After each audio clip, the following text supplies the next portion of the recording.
नमस्कार, जय जय राम, जय सिया राम, जय हो बागेश्वर धाम सरकार, जय हो हनुमान जी महाराज। मेरे प्यारे सभी दर्शकों, एक माँ की बद्दुआ कभी खाली नहीं जाती। एक माँ की बद्दुआ उसके बेटे को ऐसा लगा उसके बेटे ने जहन्नुम में चला गया। ये कहानी एक बूढ़ी माँ की बहुत ही दर्द भरी कहानी है। ये कहानी बहुत ही दर्दनाक कहानी है। अगर आप इस कहानी के अंत तक बने रहेंगे तो वाकई में ये कहानी आपकी आंखों में आंसू जरूर बरसा देगा। इसलिए आप इस वीडियो के अंत तक जरूर बने रहिएगा। तो चलिए बिना देरी के इस कहानी को हम शुरू ही करते हैं। एक समय की बात है, एक नगर में एक बूढ़ी माँ रहती थी। उसका इकलौता एक ही पुत्र था। रोज की तरह उसका बेटा इधर उधर घूमने जाता था। एक दिन ऐसा हुआ कि शाम हो गई। वह बूढ़ी माँ जो है भोजन पका करके अपने बेटे का इंतजार कर रही थी, लेकिन उसका बेटा शाम होने के बावजूद घर पर नहीं आया। अब इस बूढ़ी माँ का जो है दिल घबराने लगा कि मेरा बेटा आखिरकार कहाँ चला गया। शाम हो गया, पूरा दिन तो घूमता रहा, लेकिन शाम हो गया फिर भी मेरा बेटा घर पे नहीं आया। अब इस बूढ़ी माँ का दिल घबराने लगा। अब उस लड़के का बाप जो था, उसके बचपन में जन्म लेने के बाद ही उसके बाप की देहांत हो चुकी थी। अब उस घर में उस बूढ़ी माँ और उस लड़के के अलावा कोई नहीं रहता था। वह लड़का जो है बाहर घूम घूम करके बुरे लोगों से दोस्ती कर चुका था, बुरी संगत में पड़ चुका था, इसलिए वह गलत रास्ते पर निकल चुका था। वह जुए खेलता था, दारू पीता था, सट्टेबाजी करता था, अपने दोस्तों के साथ में पूरा दिन इधर उधर घूमता रहता था। ये बूढ़ी माँ पूरा दिन परेशान रहती थी, काम करके भोजन पका करके रखती थी, अपने बच्चे का इंतजार करती थी, लेकिन उस बच्चे को अपनी माँ की कोई फिक्र नहीं रहती थी। वह तो सिर्फ गलत रास्ते पे जा चुका था। शाम को घर आने के बाद उसकी माँ जो अपने बेटे को समझाया करती थी कि बेटे शाम को घर जल्दी आ जाया करो, मुझे तुम्हारी खौफ रहती है, तुम्हारा डर रहता है कि तुम इकलौते हो जो मेरे सहारा बन सकोगे।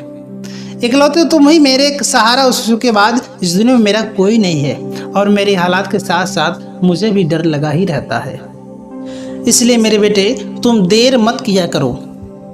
लेकिन उस बूढ़ी माँ का बेटा अपनी माँ की एक भी ना सुनता। अपनी माँ की बातों को इधर सुनता था, दूसरे कान से निकाल देता था। अगर माँ की जगह कोई और होता तो बात नहीं मानता तो ठीक था, लेकिन माँ तो माँ होती है। वह अपनी माँ की बातों को बिल्कुल ही नहीं मानता था।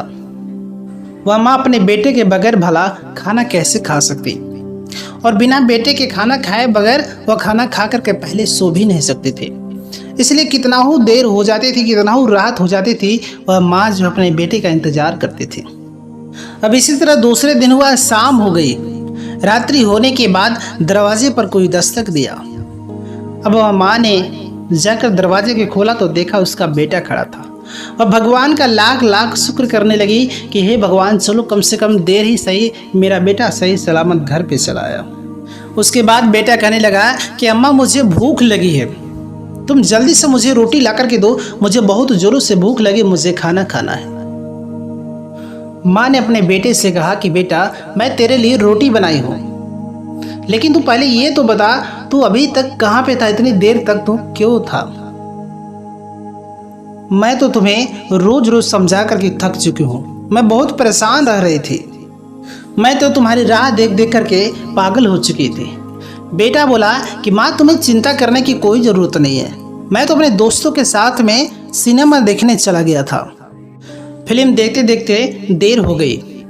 माँ ने कहा कि तुम कैसे दोस्तों के साथ व्यवहार कर रखा जो तुम्हें इतनी रात तक घुमाते हैं, इधर उधर फिल्म दिखाते हैं, तुम कैसे लोगों से दोस्ती कर रखे हो, कितनी बार तुझे पुलिस भी ले जा चुकी है, और अब तो मैं भी किसी को मुंह दिखाने के काबिल नहीं हूँ। और बेटा मोहल्ले वाले भी मुझे कहने लगे देखो बदमाश की मार जा रही है, तुम्हारे पिताजी तो ऐसे नहीं थे, लेकिन तुम इस कार्य को क्यों करते हो? हम तो बहुत शरीफ लोगों के साथ में उठते बैठते हैं, पर तुम्हारे शरीर में ऐसा व्यवहार क्यों है? तुम बदमाशों के साथ में क्यों रहते हो? बदमाशियाँ तुम क्यों करते हो? अब माँ तो अच्छी अच्छी बातें कह रही थी, लेकिन उस बूढ़ी माँ के बेटे का दिमाग बिल्कुल खराब हो चुका था। बुरे संगत में पड़ के बुरे लोग के साथ में रह करके उसका दिमाग बिल्कुल खराब हो चुका था। उसका तो बस सिनेमा देखना, दारू पीना, जुए खेलना उसके दिमाग तो बस इसी में बसते थे। अब माँ की कड़वी बातें उसे चुभने लगी थी। वो तो बस यही चाहता था कि माँ उसे चुपचाप खाना बना करके खिलाए। अब उसने कहा कि माँ अब बस भी करो, तुम्हारे बहुत भाषण को मैंने सुन लिया, अब चुपचाप मुझे खाना खिलाओ। बेटे ने कहा कि माँ तुम जल्दी से मुझे खाना ला करके दो, वरना। अब माँ बेटे की इस बात को सुन करके थर थर कांपने लगी। वो सोचने लगी थी कि मैंने कभी अपने बेटे से उम्मीद नहीं की थी कि मेरा बेटा ऐसा भी बोलेगा। माँ ने अपने बेटे से कहा कि बेटे तुमने वरना मतलब क्या कहा? अगर मैं तुम्हें खाना ना दूं तो वरना तुम मेरे साथ क्या करोगे? अपनी माँ को ऐसे शब्द कहते हुए तुम्हें शर्म नहीं आती? जिसने तुझे पाल पोस करके बड़ा किया तुम उसी को ऐसे शब्द कहते जाओ मैं तुम्हें कुछ नहीं देती, आज तुम मेरा क्या कर सकते हो? आज तुम्हें भूखा ही सोना पड़ेगा। माँ भी इन बातों को कह ही रही थी, तब तक उसका बेटा गुस्से से लाल हो चुका अपने पैरों से जूता निकाल करके माँ को मारने के लिए दौड़ा। अब बेटे से बचने के लिए माँ ने भागना शुरू कर दी। अब घर बहुत छोटा था और गली में अंधेरा था। तब तक बेटा माँ तक जा ही पहुंचा और उस माँ को जूते से मारना शुरू कर दिया। अब माँ ने अपने बेटे से बचने के लिए बहुत कोशिश की, लेकिन बेटे के जूते उसके माँ के मुंह पर लग रहे थे। अब उस बूढ़ी माँ के दिल से आह निकले और भगवान से बद्दुआएं कर रही थी कि हे भगवान, तुमने आज मुझे इसीलिए बेटा दिया कि आज मैं बेटे के हाथों से जूते की मार खाऊं। उस माँ के दिल से आह निकलती, जितना वो मारता था उतना ही माँ के दिल से आह निकली। उस माँ के दिल से बदुआ निकल रही थी।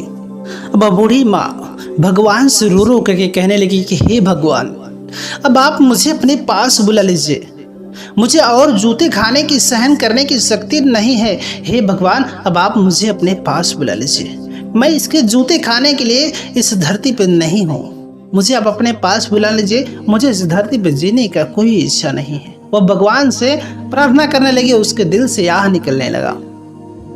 अब उस माँ की जुबान को सुन करके वह बेटा और भी गुस्से से लाल हो गया।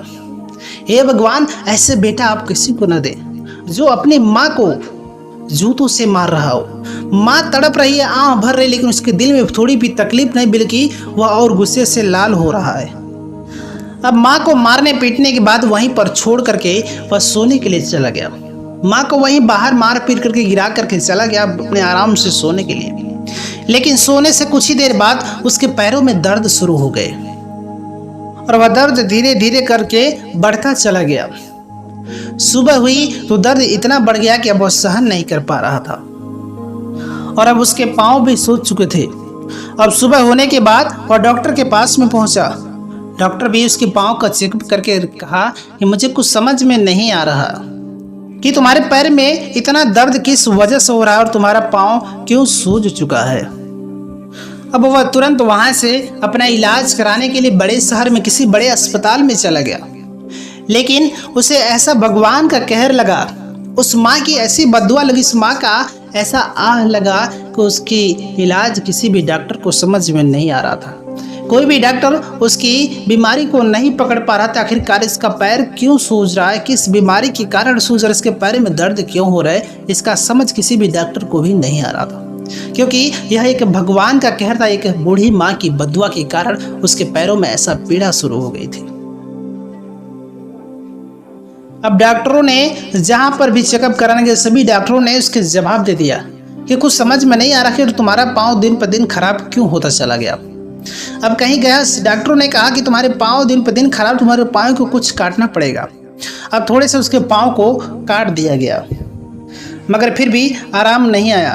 फिर से उसके पैर को थोड़ा सा और काट दिया गया, लेकिन फिर भी उसे आराम नहीं मिला। ऐसे करते करते धीरे धीरे उसके पूरे पाँव को काट दिया गया। अब वह बदनसीब लड़का वह एकदम से लंगड़ा हो गया, लेकिन फिर भी उसके पाँव से दर्द नहीं गए। धीरे धीरे करके डॉक्टरों ने उसे कुछ समझ में नहीं है डॉक्टरों को, तो डॉक्टरों ने उसके पाँव को पूरा का पूरा पाँव काट दिया, लेकिन उसके पाँव का घाव अभी ठीक नहीं हुआ। अब जहाँ से उसके पैर को काटा गया था वहाँ पर उसके घाव ठीक नहीं हो रहे थे। उसके घाव जो है और पकते चले जा रहे, उसके घाव ठीक बिल्कुल ही नहीं हो रहे थे। अब इधर इसका जो है इलाज चलता रहा, इसके पाँव ठीक नहीं हो रहे थे और इधर बूढ़ी माँ जो है मार खा करके एक जगह अस्पताल में पड़ी हुई थी। 1 सप्ताह जिंदा रही, और 1 सप्ताह से वह कुछ दाना पानी भी कुछ नहीं खाए थे। वह बूढ़ी माँ सिर्फ रोती रहती थी।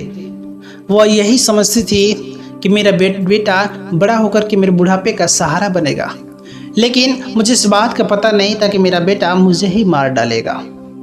लेकिन अब मुझे मेरे बेटे की कोई ज़रूरत नहीं। यही कहते कहते वह बूढ़ी माँ जो है अपनी अंतिम सांस ले ली और इस दुनिया को छोड़ करके चली गई। यही कहते कहते कि अब मुझे अपने बेटे की कोई ज़रूरत नहीं है, वह कहते कहते वह बूढ़ी माँ इस दुनिया को छोड़ करके चली गई। और इधर इसके बेटे का दिन पे दिन जो हालत है बिल्कुल बदतर होता जा रहा था। इसके बेटे की हालत बिल्कुल ख़राब होती चली जा रही थी, क्योंकि इसको इसके माँ की बदुआ लगी थी। उस भगवान का कहर पड़ा था, क्योंकि इसने एक माँ को सताया था।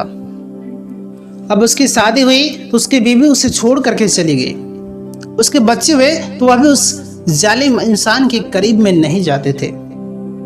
उसके जो बेटे थे वह जो मकान था उस पर कब्जा कर लिए। एक जो जमीन थी उसको भी उसके बेटों ने उससे छीन लिया, इसे एकदम बेघर कर दिया। यहाँ तक कि जब इसके पास खाने की पीने के लिए कुछ भी नहीं रहा, इसके जो भी अचल संपत्ति थे, जो भी रकम थे, सब कुछ उसे छीन लिए गए। यहाँ तक कि यह भीख मांगने पर मजबूर हो जाता है। अब वो रास्ते पर बैठ करके भीख मांगने लगा। इसके पाँव ऐसे सूज गए थे, ऐसे पक चुके थे जैसे किसी को कोड़ फूट जाता है। लोग उसके पास भीख देने के लिए भी नहीं जाते थे। जैसे कुत्ते को दूर से हड्डी फेंकते हैं, उसी प्रकार इसको दूर से ही लोग भीख देते थे। इसका शरीर एकदम कोड़ जैसा फूट चुका था और ये एकदम बदबू मार रहा था। दूर से ही लोग इसके किनारे से चले जाते थे। इसका शरीर, लोग यही कहते थे कि वही बदनसीब इंसान है जो अपने बूढ़ी माँ को जूते मार करके अपने बूढ़ी माँ को इस दुनिया से भेज दिया है। यह अपनी बूढ़ी माँ को मार मार के ख़त्म कर दिया था, वही ये बदनसीब इंसान है। लोग इसे दूर से ही भोजन दिया करते थे, जैसे कुत्तों को हड्डियाँ दी जाती है। अभी रास्ते में भीख मांगता रहा। उसके घाव पके तो उसके पीप बह रहे थे, उस पर मक्खियाँ भिनभिना रही थी। फिर वह रास्ते में बैठ करके भीख मांगता रहा। उससे दर्द और पीड़ा 24 घंटे होते रहे, उसकी पीड़ा कभी खत्म ही नहीं होती थी। अब एक दिन उसी रास्ते के साधु बाबा गुजर रहे थे। वह साधु बाबा से कहा कि बाबा जी, मेरे शरीर में कोड़ फूट चुका है, अब भगवान से कुछ ऐसी विनती कीजिए मेरे पीड़ा को, मेरे दर्द को खत्म कर दे। वह साधु बाबा दूर से उसे देखे मक्खियाँ भिनभिना रही थी। वह चुपचाप भगवान की तरफ देखे। भगवान की तरफ देखने के बाद उन्हें एहसास हो गया कि अब बदनसीब अपनी माँ को जूतों से मारा था। इसलिए कहा गया है कि जो व्यक्ति अपने माँ और बाप को सताते हैं वो कितना हो लाख भगवान का पूजा पाठ कर ले, लाख वह धाम करें, लाख वह गंगा नहाएं, कुछ भी करें, लेकिन जो माँ बाप को सताते हैं उसे जीवन में कभी पुण्य नहीं प्राप्त होता है। उन्हें जीवन में हमेशा दुख का सामना करना ही पड़ता है। इसलिए अपने जीवन में कभी भी माँ बाप को नहीं सताना चाहिए। इस तरीके से वो साधु बाबा चुपचाप वहाँ से चले जाते हैं और वह बदनसीब आदमी जो है वहीं पर छटपटाने लगता है। उसके पास कोई नहीं जाता है। ऐसे छटपटाते छटपटाते उसकी मौत हो जाती है। लोग उसको कफन तक उड़ाने नहीं जाते हैं, लेकिन उसके बाद कुछ लोग उसे कफन उड़ा करके उसे ले आ करके दाह संस्कार कर देते हैं, नदी के किनारे उसे जला देते हैं। लेकिन इस बात से लोगों को अंदाज़ा हो जाती है कि जो लोग माँ बाप को नहीं मानते हैं, जो लोग माँ बाप को सताते हैं, उनकी हालत ऐसी ही होती है। जो माँ बाप को सताते हैं तो भगवान उन्हें ज़रूर सताता है। इसलिए अपने जीवन में हमेशा यही प्रयत्न करना चाहिए, हमेशा अपने जीवन में यही प्रयास करना चाहिए कि कभी भी माँ बाप के दिल को नहीं ठेस पहुँचाना चाहिए। मेरे प्यारे सभी दर्शकों, यह कहानी यहीं पर समाप्त होती है। यह कहानी आपको कैसी लगी कमेंट बॉक्स में ज़रूर बताइएगा। मिलेगा हम आपसे एक और नई कहानी के साथ, तब तक के लिए नमस्कार।